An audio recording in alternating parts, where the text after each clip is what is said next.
안녕하세요. 사랑하는 성도님, 영혼의 샘물 은혜의 자리에 오심을 축복합니다. 소망의 주님이 우리와 함께 하십니다. 우리와 함께 하시는 주님을 찬양합니다. 기도합시다. 주님 감사합니다. 오늘도 주님의 은혜로 복된 날을 주셔서 하루를 주님의 말씀으로 시작합니다. 오늘도 주님의 말씀이 저희들을 새롭게 하시고 세우시고 강건하게 인도하여 주시옵소서. 오직 주님의 말씀 따라 기쁨으로 순종하는 삶 되게 하옵소서. 저희의 죄와 더럽고 추한 모든 부끄러움을 씻어주시고 오직 주님의 십자가의 은혜 안에서 새롭고 바른 믿음의 길을 걸을 수 있도록 오늘도 말씀으로 저희들을 거룩하게 하여 주시옵소서. 예수님 이름으로 기도합니다. 아멘. 오늘 말씀은 역대상 5장 1절부터 6장 81절입니다. 네, 오늘도 분량이 너무 많아서 본문은 읽지 않고요. 곧장 말씀 묵상으로 들어가겠습니다. 자, 이제 5장은요. 이제 어제 우리가 본 것은 이제 시므온 자손까지 봤죠. 이제 5장은 이스라엘 백성들이 가나안 땅에 정착할 때에 요단강을 중심으로 해서 요단 동편에 정착한 세 지파가 있었습니다. 바로 5장은 그 세 지파들의 자손에 관해서 말씀합니다. 그래서 1절부터는 르우벤 자손, 그 다음에 11절부터는 갓 자손, 그 다음 18절부터는 므낫세 반 지파입니다. 자, 므낫세는 반이라고 말하는 이유는 므낫세는 반쪽은 요단 동편의 땅을 받았고요. 또 반 정도는 요단 서편의 땅을 받았어요. 그래서 므낫세 반지파 보통 이렇게 말합니다. 자, 5장 1절부터 10절까지 이제 르우벤 자손입니다. 르우벤은 사실 야곱의 맏아들이었어요. 하지만 르우벤은 이제 아주 잘못한 일로 인하여서 그 장자권을 사실은 빼앗기고 만 것이죠. 스스로 자신의 죄로 인하여서 그것을 놓친 셈이에요. 그래서 5장 1절은 바로 그것을 설명합니다. 이스라엘의 장자 르우벤의 아들들은 이러하니라 괄호에 설명이 되어 있죠. 르우벤은 장자라도 그의 아버지의 침상을 더럽혔으므로 장자의 명분이 이스라엘의 아들 요셉의 자손에게로 돌아가서 족보에 장자의 명분대로 기록되지 못하였느니라. 유다는 형제보다 뛰어나고 주권자가 유다에게서 났으나 장자의 명분은 요셉에게 있으니라. 자, 이제 괄호 안에 이렇게 설명이 되어 있는데요. 자, 우리는 이미 유다 자손으로부터 시작한 걸 봤어요. 그래서 유다는 하나님께서 세우신 그 다윗 왕의 그 지파로서 그러한 그 하나님의 주권자가 하나님의 세우신 주권자의 지파로서 유다를 먼저 이제 기록했고요. 이제 오늘 본문의 르우벤은 원래는 맏아들이었지만 아버지의 침상을 더럽힌 그러한 잘못으로 인해서 그 명분을 빼앗겼다. 그래서 그 명분이 누구에게로 갔다? 요셉에게로 갔다는 것입니다. 자, 요셉에게는 두 아들이 있었어요. 그래서 에브라임과 므낫세라고 하는 두 아들인데요. 요셉에게 르우벤의 그 장자권이 넘어갔다라고 하는 것은 실제로 요셉의 두 아들이 각각의 지파로서 인정되는 것을 통해서 드러납니다. 이게 이제 무슨 말인가 하면 이스라엘에서는 이제 재산, 유산을 분배할 때 맏아들은 언제나 다른 아들들의 배를 받았습니다. 그러니까 만약에 아들들이 4명이다 그러면 이것을 5으로 나눠서 맏아들은 2, 그리고 나머지 하나들은 하나씩 이런 식으로 줬어요. 만약에 아들들이 3이다 그러면 4으로 나눠서 맏아들에게는 2, 나머지 아들들에게는 하나씩 이런 식으로. 그래서 맏아들이 항상 2배를 받았어요. 그런데 이제 이 지파 분배에 있어서 요셉에게로 넘어갔다 그랬는데 요셉 한 사람이 그것을 받은 것이 아니라 사실 요셉의 두 아들 에브라임과 므낫세가 각각의 지파로서 인정이 되고요. 그래서 르우벤이 받아야 될 두 몫이 요셉의 아들인 에브라임에게로 한 몫, 므낫세에게로 한 몫이 간 이와 같은 모습을 보여주는 거죠. 그래서 이 장자의 명분이 요셉에게로 갔다라고 하는 것이에요. 자, 그렇게 되면 원래 이스라엘의 12지파였는데 거기에 요셉의 두 아들이 지파로 들으면 13지파인 셈이에요. 맞아요. 13지파가 되는데, 그런데 이 13지파에서 레위 지파는 땅 분배에서 빠집니다. 그래서 이스라엘의 그 땅 분배에서는 12지파에게 분배되고 레위 지파는 레위 지파만의 땅을 분배받은 것이 아니라 각 지파의 성읍을 분배받습니다. 그래서 레위 지파는 여러 성읍에 흩어져 있는 그러한 모습을 보여주는 거죠. 자, 바로 그 점을 이제 5장에서는 설명해 주고 있습니다. 자, 이 요단 동편의 지파, 이 두 지파 반이 그 요단 동편에 머문 것은 원래는 하나님이 약속하신 가나안 땅으로 가서 그 땅을 분배받아야 돼요. 그런데 요단 동편에 있을 때 아직 가나안 땅을 차지하기 전이에요. 여호수아가 들어가서 그 땅을 전쟁에서 싸우고 차지하기 전에 이 지금 요단 동편 이 땅이 너무나도 좋은 겁니다. 그래서 모세에게 요청을 하죠. 그래서 모세가 이 땅을 분배를 허락해요. 그래서 이 두 지파 반은 요단 동편의 땅을 이제 받았던 거죠. 그러므로 이 땅은 굉장히 비옥한 땅입니다. 굉장히 좋은 땅이었어요. 그렇다면 이 좋은 땅을 분배받은 이 지파들이 잘 되어야 했겠죠. 그러나 이제 실제로 그렇지 못한 내용이 이제 뒤에 이어집니다. 자, 두 번째로는 이제 갓 지파가 나옵니다. 루벤, 갓, 므낫세 반 지파, 이 세 지파가 요단 동편이니까요. 갓 지파는 11절부터 17절입니다. 갓 지파에 대한 설명 11절은 갓 자손은 루벤 사람을 마주 대하여 루벤 지파와 붙어 있어요. 바산 땅에 거주하며 살르가까지 다다랐다. 바산 땅 굉장히 좋은 땅입니다.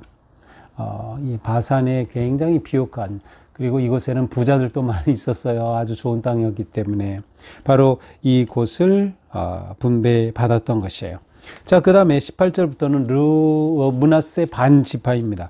므낫세의 반쪽 지파가 받았습니다. 자, 그런데 18절부터는 먼저 므낫세 반 지파의 용사들이 나옵니다. 그래서 처음에 용사들이 그 땅을 차지하고 그 땅에서 전쟁이 일어났을 때 어떻게 승리했는가 하는 것이 20절에 나와요. 그래서 그들이 하나님께 의뢰하고 부르짖었을 때 하나님이 그들에게 응답하셔서 승리를 주셨다라고 하는 것. 그래서 하나님으로 말미암아 이겼다라고 하는 점을 기록해 놓고 있습니다. 자, 23절부터는 이제 므낫세 반 지파의 자손들입니다. 이 자손들은 23절에 보니까 그들이 번성하였다. 바산에서부터 바알 헤르몬과 스닐과 헤르몬 산까지 그 북쪽으로 쭉, 그러니까 이 세 지파 중에 므낫세가 맨 북쪽이었어요. 에브라임이 맨 아래, 갓 지파가 중간, 그 다음에 므낫세 반 지파가 맨 위쪽이었어요. 그들은 이곳에서 번성하였습니다. 그러나 25절에 보니까 므낫세 반 지파가 추방된 사건이 나옵니다. 이것은 므낫세 반 지파만이 아니고 르우벤과 갓 지파도 해당이 됩니다. 이때는 언제입니까? 26절에 보니까 아수르 왕 디글랏빌레셀이 쳐들어왔어요. 그래서 르우벤, 갓, 므낫세 반 지파를 사로잡았어요. 이때가 주전 733년입니다. 이스라엘이 멸망한 것이, 아수르에 멸망한 것이 주전 721년이에요. 그래서 그 12년 전에 이미 이들이 아수르 왕의 디글랏빌레셀이 들어와서 이들을 멸망시킨 그러한 내용이 나오고 있습니다. 이 아수르는 북이스라엘 멸망시킨 그러한 강대국이었죠. 그래서 특별히 그 사마리아 지역을 차지하면서 그 지역 사람들을 이주시키는 그러한 일도 행하였던 것을 우리는 생각할 수 있습니다. 자, 이제 6장으로 넘어갑니다. 자, 6장은 전체적으로 레위 사람에 관해서 기록해 놓고 있어요.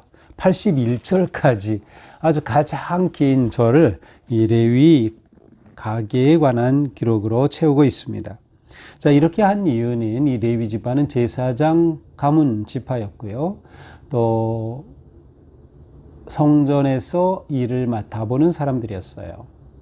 자, 지금 시기적으로는 언제라 그랬어요? 북이스라엘 남유다 완전히 멸망하고 유다는 바빌론의 포로가 되었죠. 포로가 되었다가 이제 70여 년 만에 회복해서 돌아왔어요. 포로에서 귀환했어요.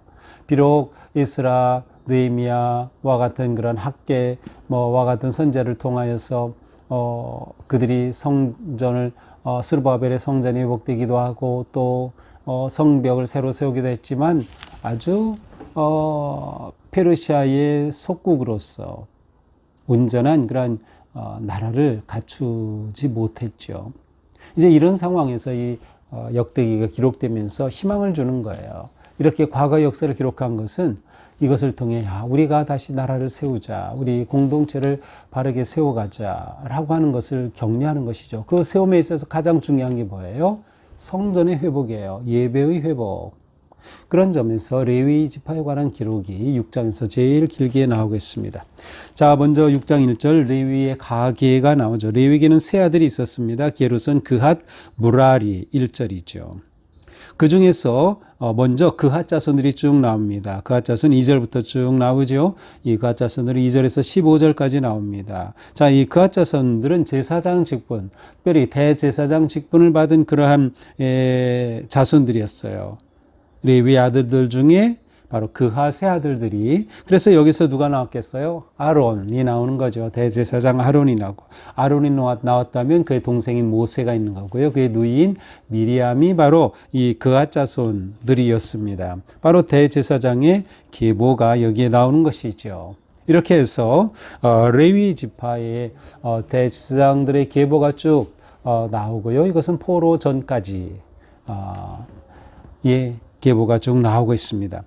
자, 이렇게 레위 지파가 명맥을 이어온 것 자체가 굉장히 중요한 거죠. 이것이 이스라엘의 희망이 되는 거예요. 포로에서 돌아온 귀환한 이스라엘에게 이것이 희망인 거죠. 레위 지파가 이렇게 명맥을 유지한 것, 다시금 성전이 회복될 희망, 하나님의 나라가 나라로서 백성이 회복될 그런 희망을 가지게 되는 것이죠. 자, 16절부터는 레위 자손들이 나오는데 다시 게르손, 그핫, 무라리 이름이 나오죠. 그리고 게르손의 아들들, 그핫의 아들들, 무라리의 아들들, 게르손, 그핫, 무라리 이렇게 세 아들들의 자손들의 이름이 쭉 나오고 있습니다. 자, 그런데 여기서 재미있는 것은 28절에 사무엘이 나오는 것, 사무엘. 자, 이것이 왜 재미있는가 하면 사무엘상 1장 1절에 보면 사무엘은 이 레위 지파가 아닙니다. 사무엘은 바로 에브라임 지파였어요. 그런데 여기서 바로 레위 지파로 쓱 들어와 버린 것이죠. 어떻게 이것이 가능했을까 모릅니다. 하지만 아마도 이 사무엘이라고 하는 그의 직분, 제사장이면서 마지막 사사이면서 이스라엘의 그 전환기에 아주 중요했던 그러한 인물이기에 이러한 사람은 레위 지파에서 나오는 것으로서 레위 지파에 그냥 편입시켜 버렸다라고 볼 수도 있고요. 또 어떤 분들은 이 사무엘이 레위 지파였지만 에브라임 땅에 살고 있었기 때문에 그렇게 표현한 것이다 라고 말하기도 합니다. 하지만 단지 그곳에 살았던 것만으로 레위 지파에 속한 것으로 소개하기는 좀 받아들이기가 쉽지는 않을 것 같습니다. 어쨌든 이러한 설명들이 있다. 그래서 사무엘이 여기 언급되는 것이 좀 특이하다라는 거죠. 자, 31절부터는 이제 성막, 여기서는 회막으로 나오는데요. 성막 앞에서 찬송하는 사람들입니다. 성전에서 봉사하는 레위 자손들에 관한 말씀이에요. 이 성전에서 봉사할 때 노력 봉사도 있었고 또 찬양대도 있었던 것이에요. 그래서 여기에 찬송하는 직분을 맡은 자들이 쭉 나오고 있습니다. 32절에 보니까 솔로몬이 예루살렘에서 여호와의 성전을 세울 때까지 그들이 회막 앞에서 찬송하는 일을 행하되 그 계열대로 직무를 행하였더라. 자, 회막 앞에서 성전이 지었을 때는 성전에서 찬송했겠죠. 바로 다윗이 세웠던 것입니다. 다윗이 이렇게 다 준비하고 찬양대까지 세우고 그리고 나중에 성전을 솔로몬이 세우게 되는 것이죠. 바로 이렇게 찬양하는 그러한 예배하는 자손들의 맡은 자들의 이름이 쭉 나와요. 그래서 33절에 보면 헤만이라고 하는 찬양대 대장도 나오고 있고요.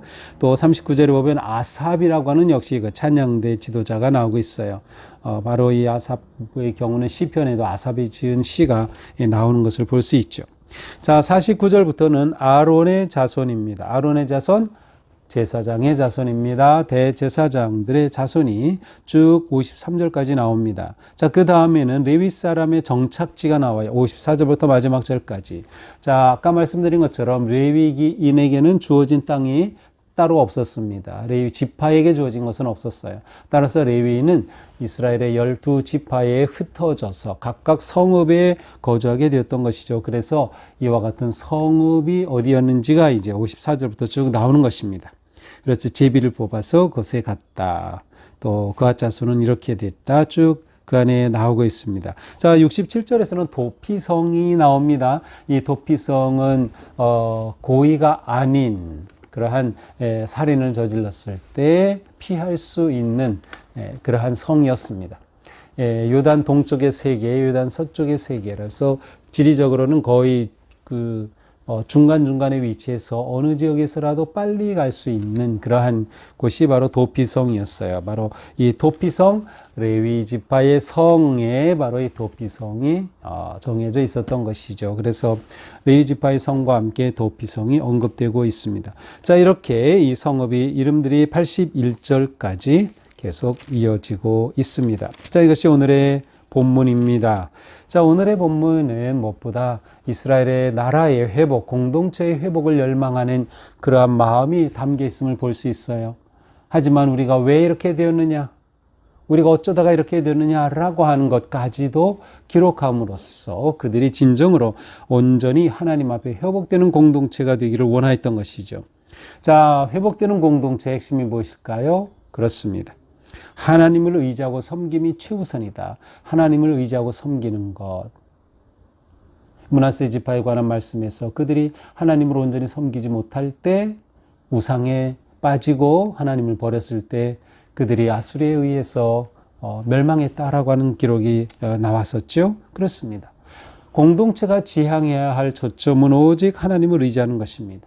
이 세상의 권력이 아닙니다. 이 세상의 군사력이 아닙니다. 이 세상의 재물도 아닙니다.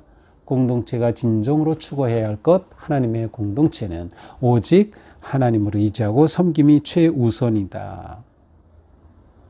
또한 우리들은 우리가 놓친 것이 무엇인가를 찾아봐야 합니다. 요단 동편의 이 세 지파들은 하나님께서 좋은 것을 주셨지만 결국 잃어버리고 말았어요. 무엇을 놓쳤어요? 하나님께 순종하기를 놓친 거죠. 하나님의 말씀대로 따르지 않았어요. 우상을 섬겼던 것이죠. 이러한 삶 가운데 결국 그들은 하나님을 예배하는 것도 잃어버리고 찬양도 다 잃어버렸던 것이죠. 그들이 포로로 잡혀갔을 때 성전은 다 무너지고 말았어요. 따라서 우리가 회복해야 될 것이 무엇인가? 우리는 아주 진지하게 생각해 봐야 합니다.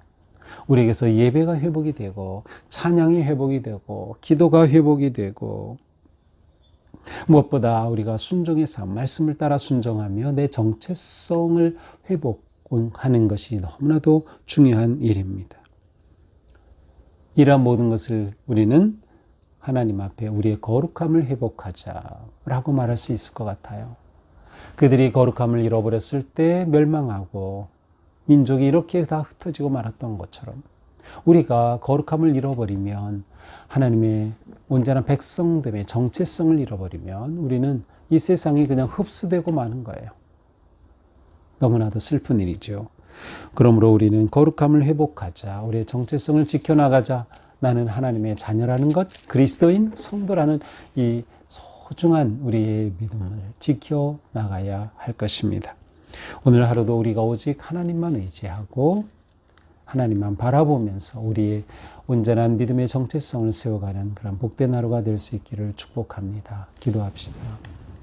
주님 감사합니다.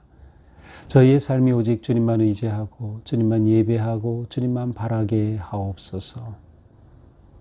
저희의 믿음이 세상의 것으로 인하여 흔들리지 않게 하시고 하나님의 거룩한 자녀됨을 지켜갈 수 있도록 저희의 거룩한 정체성을 지켜갈 수 있도록 성령님 저희들을 인도하시고 도우시고 역사하여 주시옵소서.